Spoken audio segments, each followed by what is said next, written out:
Bienvenue dans notre culte de ce matin. Et j'aimerais ce matin vous apporter un message dans l'évangile de Luc. Évangile de Luc, chapitre 9.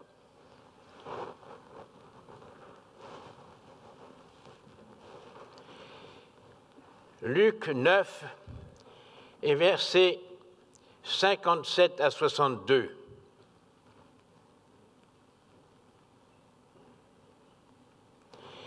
Pendant qu'ils étaient en chemin,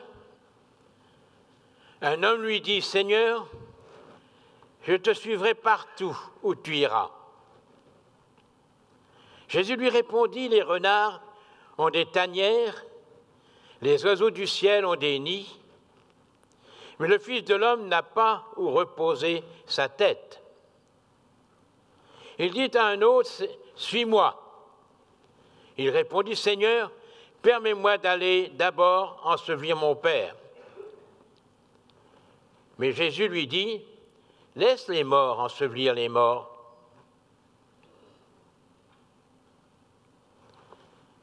Et toi, va annoncer le royaume de Dieu. » Et un autre dit, « Je te suivrai, Seigneur, mais permets-moi d'abord d'aller prendre congé de ceux de ma maison. » Jésus lui répondit, « Quiconque met la main à la charrue et regarde en arrière n'est pas propre au royaume de Dieu. » Nous sommes là devant un message important de notre vie. Nous voyons ici, c'est Jésus lui-même qui parle, et c'est lui-même qui s'adresse à cet homme comme il s'adresse à nous ce matin. Ici, il est question d'un chemin, et dans ce chemin, comment suivre Jésus. Pour la plupart d'entre nous, nous avons eu un jour dans notre vie avec le Seigneur, un moment où nous avons dit la même chose que cet homme. Je te suivrai partout. Ce disciple, c'est un disciple de Jésus qui disait cela. Ce disciple, je te suivrai partout, trop souvent, nous utilisons cette manière de faire parce que nous sommes sous pression émotive de notre connaissance avec le Seigneur. Mais le Seigneur apprécie cette émotion, mais nous ne pouvons pas rester sur un terrain émotif. Dieu n'a que faire avec les émotions. Ce que Dieu recherche de l'un et de l'autre, de nous, c'est des hommes et des femmes qui ont un sens de la vérité. Pour marcher avec le Seigneur, ne pas être des disciples tièdes, émotifs, ce qui conduit à rien et qui ne conduit surtout pas à la solidité de la maturité spirituelle. Pour servir le Seigneur, nous devons être toujours en chemin vers une maturité constante, selon ce que le Seigneur est lui-même le connaît davantage au travers de la parole de Dieu, la nature qui motivait Jésus-Christ avant d'être au ciel, à la droite du Père. C'est cette même nature-là qui doit nous saisir. Il avait des motivations, il avait une vision, il avait un but. Et nous ne pouvons pas grandir dans la mesure où nous cherchons à plaire à celui qui nous a enrôlés, à savoir Jésus-Christ. Nous devons tout faire pour être avec lui et connaître son conseil et devenir de bons fidèles serviteurs et servantes du Seigneur. Être de bons disciples. Voyez-vous, on peut s'intéresser à la personne et devenir un disciple sans s'intéresser à ce qu'est l'abaissement pour devenir un disciple. Car servir le Seigneur, ce n'est pas de la chrétienté, de la religiosité, c'est de savoir s'engager et être à la place dont le Seigneur veut que nous occupions, à la place où le Seigneur veut la manière dont on doit le servir. Et c'est tellement important. Nous cherchons à la place de disciples pour nous donner un mérite. Nous le voyons dans ce verset 46 du même chapitre, où une discussion survint entre eux pour savoir qui parmi eux était le plus grand. Voyez-vous, on ne peut pas cacher les choses au Seigneur. Verset 47, le Seigneur sachant ce qu'il pensait, il prit un petit enfant, le plaça auprès de lui, leur dit, « Quiconque reçoit en mon nom ce petit enfant, me reçoit moi-même. Et quiconque me reçoit, reçoit celui qui m'a envoyé. Car celui qui est plus petit parmi vous tous, c'est celui qui est le plus grand. » Pourquoi Jésus réagit-il de cette manière? C'est parce que souvent, nous avons de bonnes dispositions, et ces dispositions ne sont pas nées de Dieu en nous. Elles sont charnelles, ambitieuses, personnelles, dans lesquelles le Seigneur ne peut pas honorer cela. C'est pour cela qu'il intervient ici, qu'il dit à Jean, qui essayait de défendre son autorité personnelle et qui essayait d'accuser ceux qui ne lui ressemblaient pas et qui voulait accuser ceux qui ne faisaient pas comme lui. Et nous voyons que Jésus, au verset 49, répond à Jean. Jean prit la parole et lui dit, « Maître, nous avons vu un homme qui chasse des démons en ton nom, et nous l'en avons empêché parce qu'il ne te suit pas avec nous. » Voyez-vous, ici, nous voyons l'état de l'orgueil, de personnaliser, de s'amasser un pouvoir personnel. Jésus a un sens de la réalité et d'être un disciple en lui ressemblant. Et nous voyons que Jésus lui dit là, ne l'empêche pas. En effet, celui qui n'est pas contre vous est pour vous, dit Jésus. Et c'est là l'essentiel de Jésus. C'est de reconnaître ceux qui sont avec lui et qui sont avec nous. À côté de ça, Jésus dit lui-même, celui qui n'assemble pas avec moi disperse. Il y a tellement de chrétiens dispersés aujourd'hui, parce qu'ils n'assemblent pas avec le Seigneur. Ils veulent quelque chose qui les ressemble à eux-mêmes. Mais ce n'est pas cela l'appel que le Seigneur nous a adressé quand il nous a sauvés. Il nous a appelés et nous a sauvés pour servir. Le sens de la bonne manière pour faire avancer le royaume de Dieu. Jésus ne cherche pas de perfectionnistes, pas plus que des personnalités qui seuls détiennent le pouvoir. Jésus cherche ceux qui le servent. Et c'est ce que Jean ici veut empêcher. Mais il n'est pas contre toi, il est pour toi, dit Jésus. Il est avec toi, parce qu'il annonce la bonne nouvelle du royaume de Dieu. Il annonce que je suis là. Je suis le Seigneur, le Sauveur. Être un disciple, c'est quelqu'un qui renonce à lui-même. Nous voyons dans le verset 51 à 56 que Jésus, quelques heures avant de mourir, a fait un voyage en Galilée, à Jérusalem, envoya devant lui des messagers et ils se mirent en route, entrèrent dans le village de Samarie afin de faire des préparatifs. Et nous voyons ici qu'ils ne le reçurent pas. Et les disciples, face à cette réaction des Samaritains, Jacques et Jean disent, « Seigneur, veux-tu que nous disions au feu de descendre du ciel pour les consumer ?»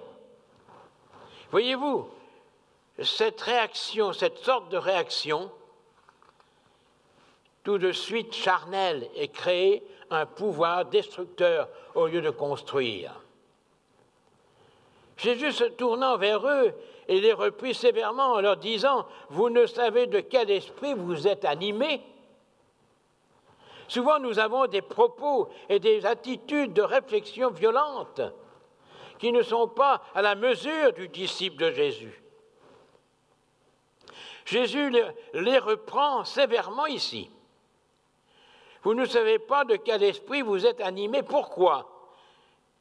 Pourquoi détruire alors que moi, le Fils de l'homme, je suis non pour perdre les âmes, mais venu pour les sauver. Donc, d'être un disciple de Jésus, c'est autre chose que d'être manipulé par des réactions charnelles. Donc, notre texte de tout à l'heure, 57-62, nous montre la conception dont Jésus perçoit l'âme de disciple, la pensée de disciple et l'action de disciple. Permettez-moi de revenir au début de mon message, quand Jésus parle de la véritable grandeur de ses disciples, pose à ces questions. Jésus, qui sera le plus grand? Qui sera le plus grand? Jésus les enseigne concernant leur attitude à l'égard de la grandeur. Jésus les enseigne, ils s'étaient révélés à eux-mêmes comme Messie, qui allait au royaume de Dieu, sur la terre. C'est peut-être ce qui se poussa à se demander qui allait être le plus grand dans leur rang, dans le royaume de Dieu. Trop souvent, on cherche dans l'Église un rang, une fonction, mais le disciple, ce n'est pas un rang ou une fonction. C'est un état d'âme. C'est un état d'une personne transformée par l'Esprit du Seigneur, par la vie de Christ en nous, pour notre propre vie, et la communiquer. C'est ça le véritable état du royaume de Dieu. Et non pas à chercher une place ni un rang, ni une position. Mais Jésus les enseigne encore en disant un principe, que celui qui est le plus grand, c'est celui qui est le plus petit parmi vous. Nous voyons que cette même attitude de service, c'était le caractère de Jésus. Il leur dit cela, lui le Messie, qui était prêt à aller à la croix pour tous les hommes. Alors, si tu veux être le plus grand dans le royaume de Dieu, sois le premier disciple à te sacrifier jusqu'à la mort. La mort de la croix pour les hommes perdus. Cela veut dire, quel avantage as-tu d'être grand si tu viens devant ton Père, devant mon Père qui est dans les cieux, les mains vides, les poches vides, que tu n'as jamais su amener une âme devant moi pour la repentance.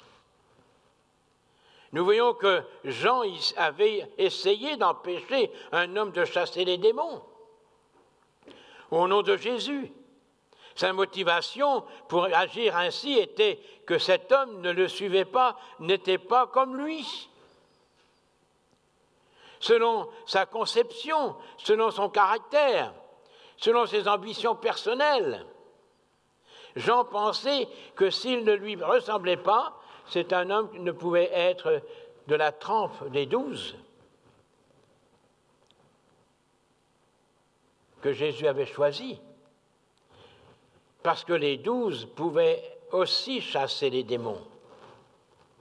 Mais Jésus amène ici la réponse, la réplique de Jésus, qui n'est pas contre vous et pour vous. Laissant entendre que les 12 ne devaient pas se cacher, de se considérer comme les représentants exclusifs de Dieu.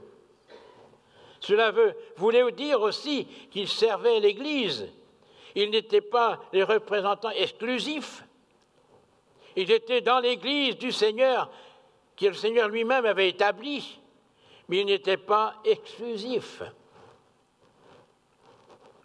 Il devait plutôt se réjouir de ce que la puissance de Dieu se manifestait sur la terre et dans d'autres personnes également. S'ils avaient cette attitude, cela démontrait qu'ils essayaient vraiment de servir Jésus.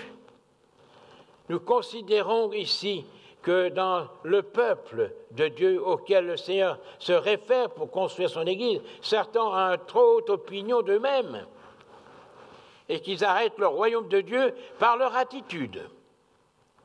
Nous devons prendre garde à ne pas avoir trop d'opinion de nous-mêmes, mais de regarder son frère comme étant supérieur à nous. La Bible le dit. Et ce que Jésus dit ici, en reprenant sévèrement Jean, c'est pas pour cela que Jésus l'a rejeté, puisqu'il est devenu un apôtre, un évangéliste marquant. Mais néanmoins, Jésus intervient ici. Et nous voyons bien qu'on ne peut pas servir le Seigneur avec des réactions, des émotions. Quand Jésus reprend Jean, il reprend Jacques aussi, qui voulait faire descendre le feu du ciel sur ces gens et les consumer. Comment faut-il appeler cela? Un feu de l'esprit ou le feu de la chair? Et tout cela n'est pas juste. Jésus demande que nous soyons des ouvriers dans l'humilité, dans lequel Jésus se montre lui-même. Et c'est pour cela que nous avons le texte que nous avons lu maintenant, 57-62, où Jésus montre ici que pour le suivre, il faut s'engager de manière radicale. On ne s'engage pas avec la langue, on ne s'engage pas avec des impulsions, on s'engage dans un but réel de fonder et de créer ce que Jésus a été comme modèle. Et nous voyons que Luc, ici, représente 3 personnes qui voulaient accompagner Jésus dans son voyage. À Jérusalem, on ne voyage pas avec Jésus pour se tourner les pouces, pour faire du tourisme. Si on voyage avec Jésus, c'est qu'on voyage avec lui dans un but d'accomplir les œuvres que lui-même il a accomplies. C'est notre appel en tant qu'enfant de Dieu. Et nous voyons Jésus, lorsqu'un homme s'approcha et voulut suivre partout où il irait, Jésus déclare, alors que quiconque voulait le suivre devait abandonner même ce que les autres devaient considérer comme nécessaire. Ni Jésus, ni ses disciples n'avaient de demeure. Ils étaient en route pour Jérusalem, où Jésus allait être mis à mort. Si tu n'es pas capable de renoncer à tout ce que tu as, dit Jésus, ton père, ta mère, tes frères et sœurs, tu n'es pas propre au royaume de Dieu, dit Jésus. Donc il est important de considérer ce que pour servir Jésus, on ne marche pas dans le confort. Bien sûr, me direz-vous, comme souvent on doit reprendre des jeunes convertis qui vont vers leur famille quand ils sont convertis, qui ne sont pas convertis, et leur disent, oui, je ne te connais plus, je te renie parce que la parole de Dieu dit, c'est pas ça que ça veut dire. Ça ne veut pas dire que je renie mon père et ma mère. Mais simplement, ça veut dire que s'ils prennent la place de Jésus, ça, c'est laisser le Seigneur sur le côté. C'est ça que ça veut dire. Ça ne veut pas dire que tu dois renier ton père et ta mère, ta famille, mais simplement que Jésus doit toujours être au centre, afin d'être glorifié en toutes choses. Sinon, il est utile que, comme dans un restaurant, je choisis le menu qui me convient avec Jésus. Non, Jésus doit être en permanence. Il doit être là, afin de pouvoir nous donner la bénédiction dont nous avons besoin. Ni Jésus ni les disciples n'avaient de demeure. si tu n'es pas capable, dit Jésus, de renoncer ta père, tes frères, ta sœur, tu n'es pas propre pour le royaume de Dieu, dit Jésus. Donc il est important de considérer que pour servir Jésus, on ne cherche pas le confort. On ne cherche pas sa sécurité.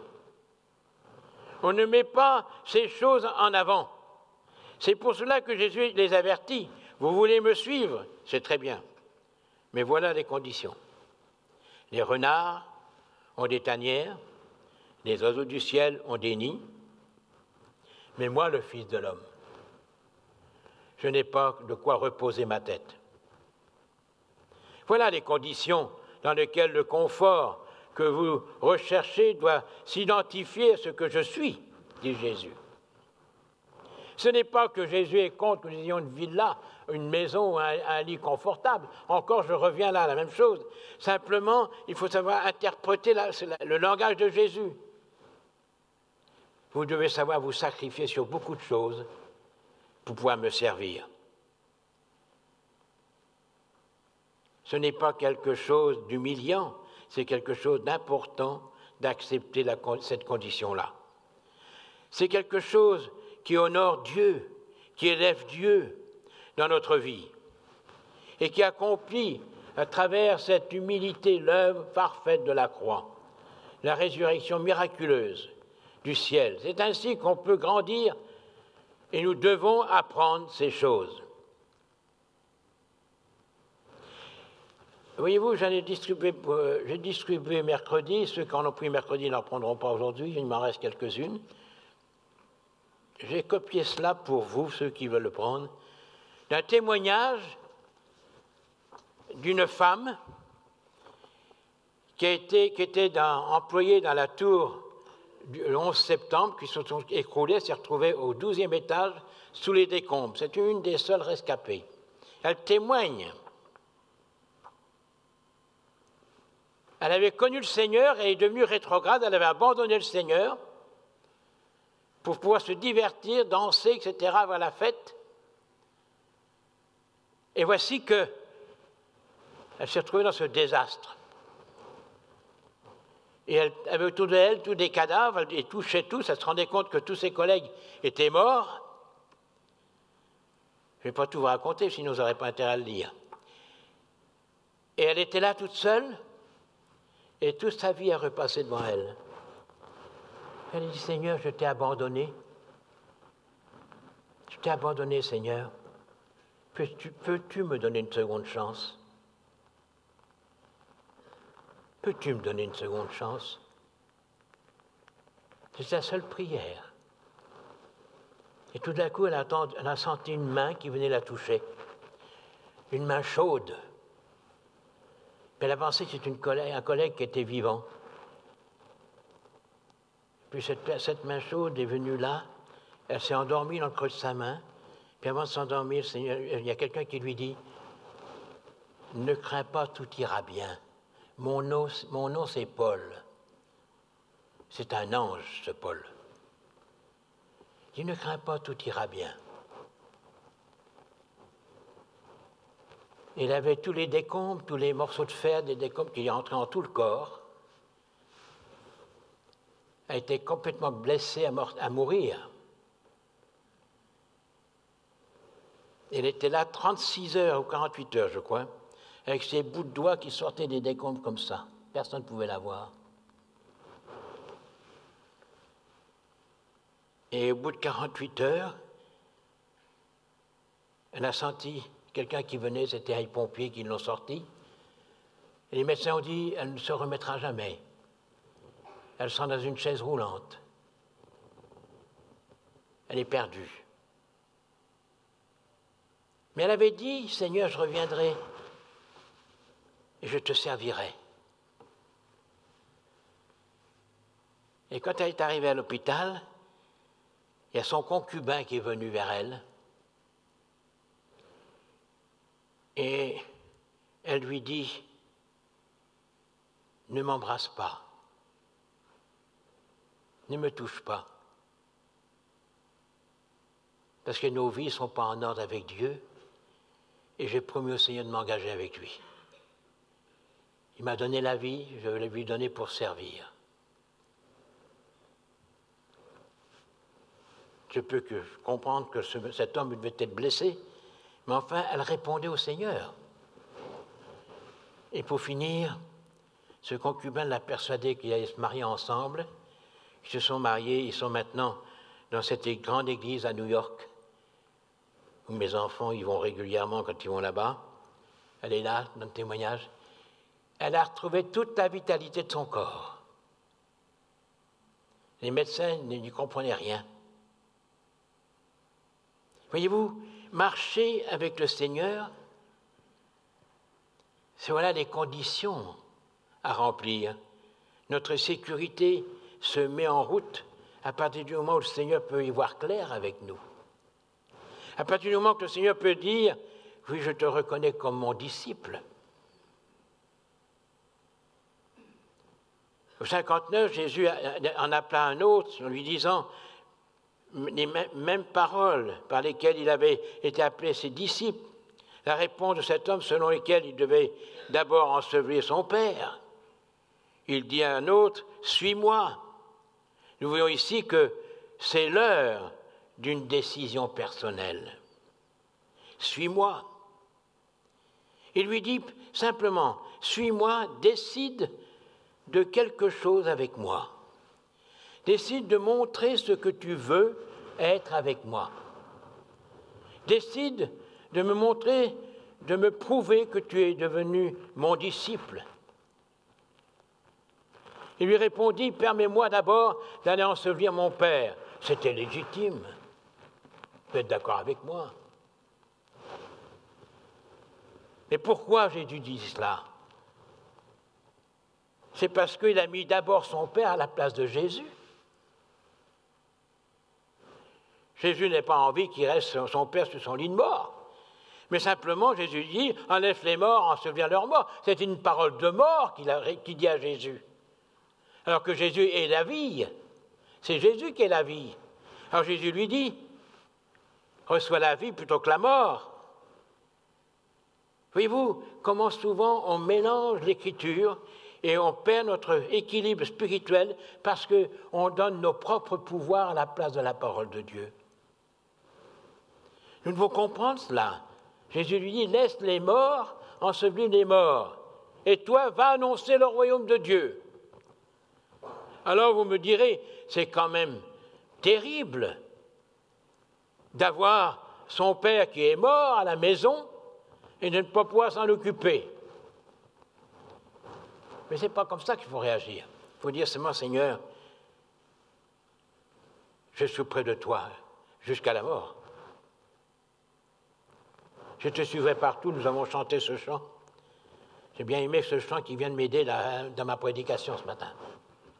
Vous comprenez cela? Vous comprenez ce genre de langage que je tiens avec vous?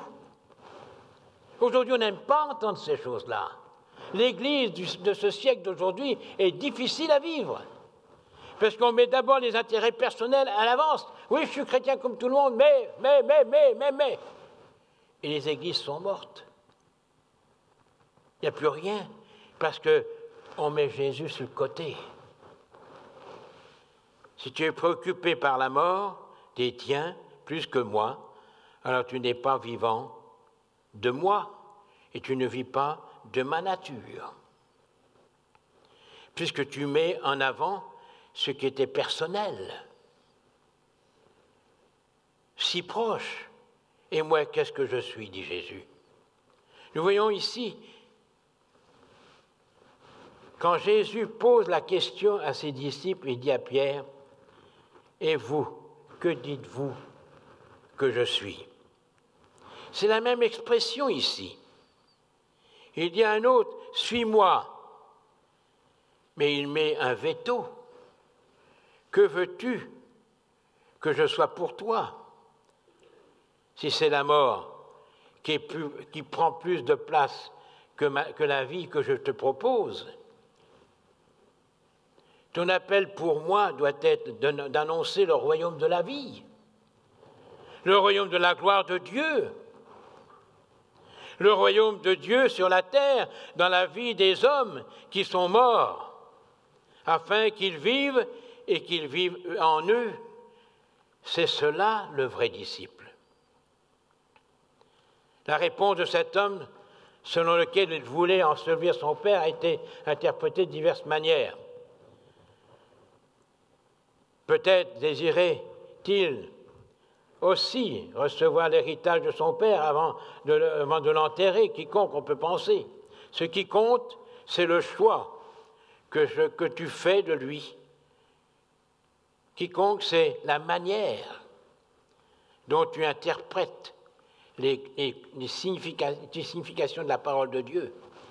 Un disciple pour lui, Jésus n'a jamais été un tyran.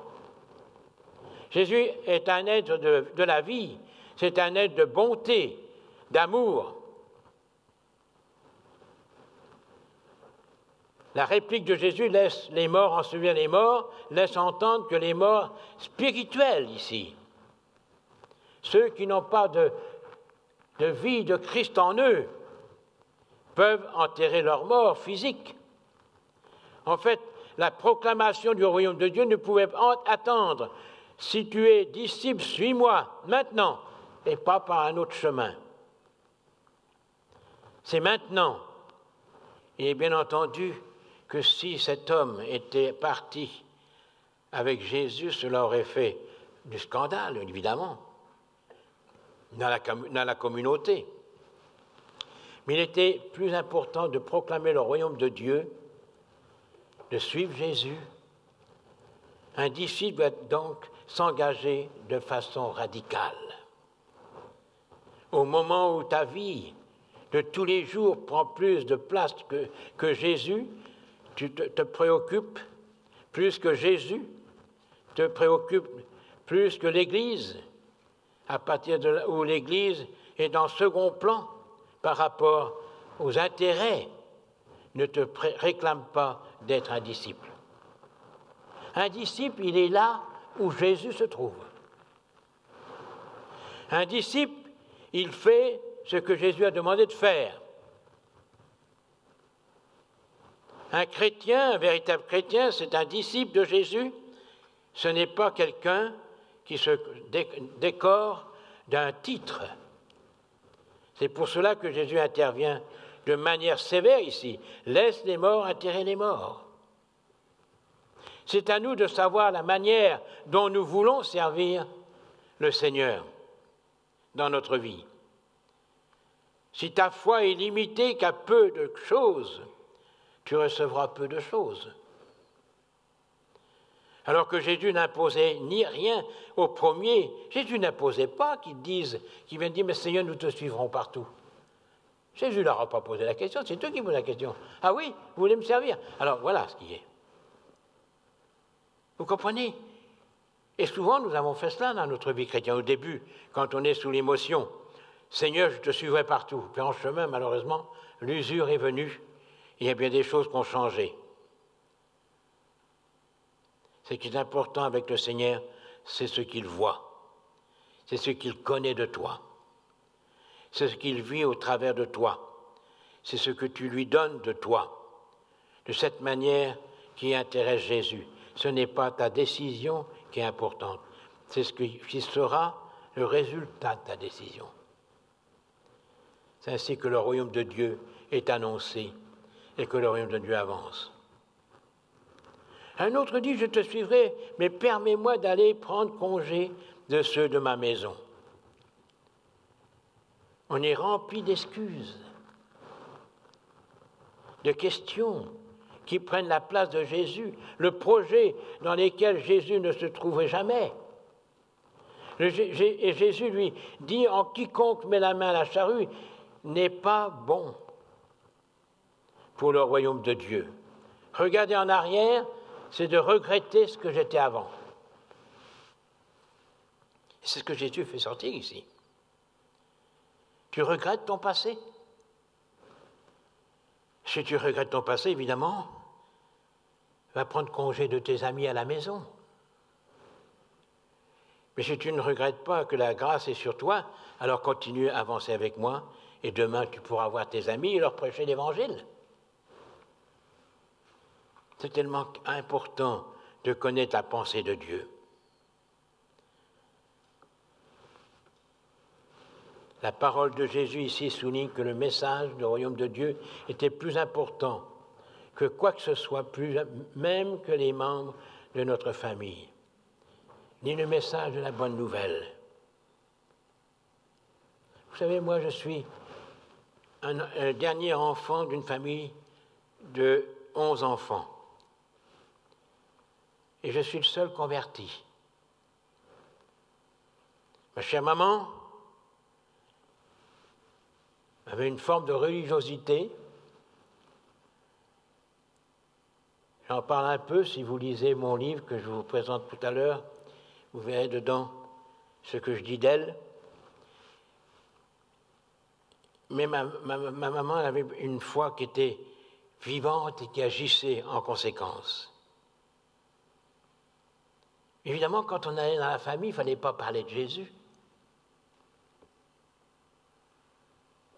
Parce qu'on n'aimait pas ça.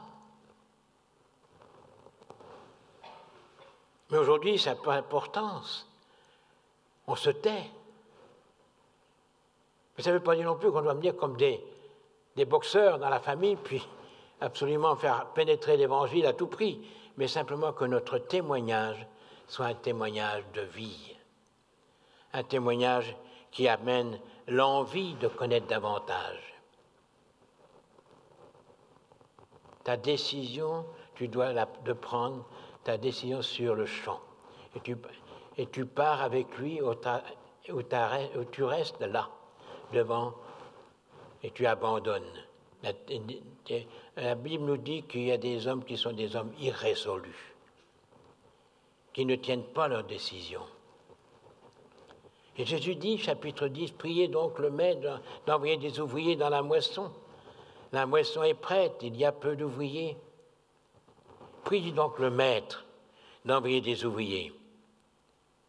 Jésus laissait entendre que ceux qui faisaient cette prière seraient eux aussi des ouvriers. Vous savez, pour ceux qui connaissent peu d'histoire de l'Église, si nous sommes là aujourd'hui, c'est que nos pères qui sont dans la gloire maintenant, les premiers missionnaires, leur vie était entièrement dévouée pour l'Évangile. Et si l'Évangile a pu tenir, c'est à cause des premiers disciples. Et à l'époque, il n'y avait pas les avions ni tout cela pour pouvoir voyager à pied ou à cheval. Et l'Évangile a subsisté parce qu'il y avait des êtres fidèles. Nous devons savoir que le but d'un disciple est de faire ce que le Maître nous demande et de nous engager pour lui. Je ne sais pas ce que tu vis dans ta vie, je ne sais pas comment ce message vient sur toi aujourd'hui, mais néanmoins, que le Seigneur puisse nous aider les uns les autres à pouvoir nous engager pour lui et renoncer à toutes nos frivolités qui prennent la place de notre foi. C'est tellement important. Prions ensemble. Seigneur, toi, j'ai donné ta parole ce matin, ce que tu nous as enseigné. Je te prie, Père Céleste, maintenant, toi qui nous vois du haut de ton ciel de gloire, je te demande de répandre ton Saint-Esprit sur nous et de nous apporter la réponse. Je ne sais pas pourquoi, Seigneur, j'ai apporté ce message ce matin, mais toi, tu le sais. C'est pour ça que je te prie, Seigneur, de donner la réponse à ceux qui s'attendent à toi.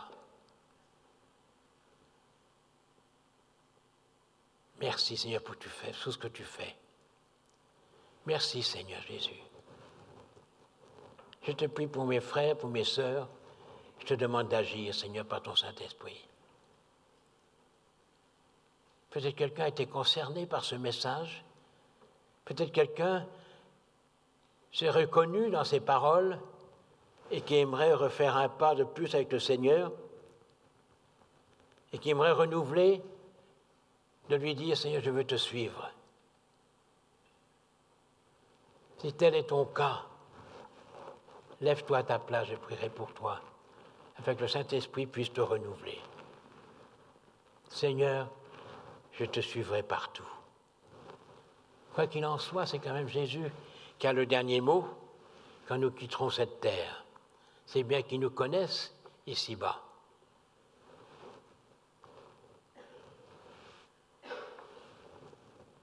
Seigneur, tu bénis ta parole. Tu bénis ceux qui se lèvent devant toi. Tu connais nos cœurs, tu connais nos imperfections.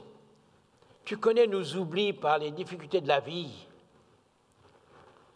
Mais tu es présent et nous voulons que tu sois toujours au centre. Et combien je te prie pour mes frères, ma sœur, ici, mes sœurs. Tu sais ce qu'ils pensent maintenant, tu vois comment ils sont devant toi. Tu ne les condamnes pas. Comme cette sœur qui tu as sauvée dans les décombres de New York, tu leur donnes une seconde chance d'épanouissement dans ta présence. Père céleste, penche tes regards sur mes sœurs, sur mes frères ici, et restaure-les pleinement, au nom de Jésus. Et que leurs décisions soient des décisions, non pas de verbe, mais à l'intérieur de leur cœur. Ça va se rappeler que tu dois être au centre, et tu leur fais du bien. Au nom de Jésus, je les bénis de ta part, et que ton Saint-Esprit les scelle en toi, au nom de Jésus-Christ notre Sauveur. Merci pour tes bienfaits, Seigneur.